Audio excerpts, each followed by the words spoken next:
Hindi tayo owner. Period. Let's be honest. Most of us live like everything we have is ours. My time, my money, my plans, and my life.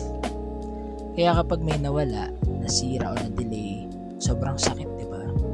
Parang may inagaw. Pero may isang linya sa Biblia na tahimik lang, pero kayang baguhin ang buong mindset mo.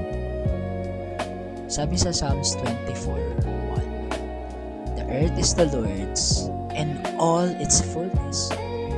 Hindi sinabing some parts, hindi sinabing church things lang, pero lahat, all. Sa Biblia, malinaw ito. Hindi tayo tinawag na owners. Tinawag tayong tagapamahala, stewards. Ibig sabihin, may hawak tayo, pero hindi tayo ang source. May responsibility, pero may limit. Kaya siguro kapag nawala ang control, nagpapanik tayo. Akala natin may kinukuha sa atin ng Diyos. Pero baka ang totoo, pinapaalala niya lang na hindi pala atin yon to begin with. Isipin mo to, kung owner ka, may karapatan kang gawing kahit ano. Pero kung steward ka lang, may pananagutan ka kung paano mo ginamit.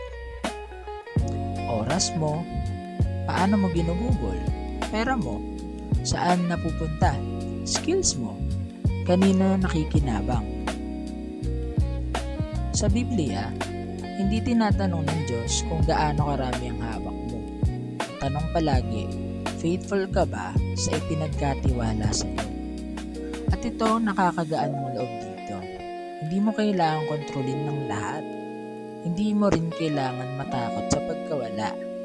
Dahil kung galing sa Diyos ang hawak mo, kaya rin niyang palitan ito, ayusin o dagdagan pa sa tamang panahon. Kaya bago ka gumawa ng decision today, huwag mo munang itanong, anong gusto ko? Itanong mo muna, paano ko ito pamamahalaan ng tama sa harap ng Diyos? Lord, anong gusto mo? Hindi tayo owners, stewards tayo. At ang tanong ay hindi akin ba to, kundi faithful ba ako?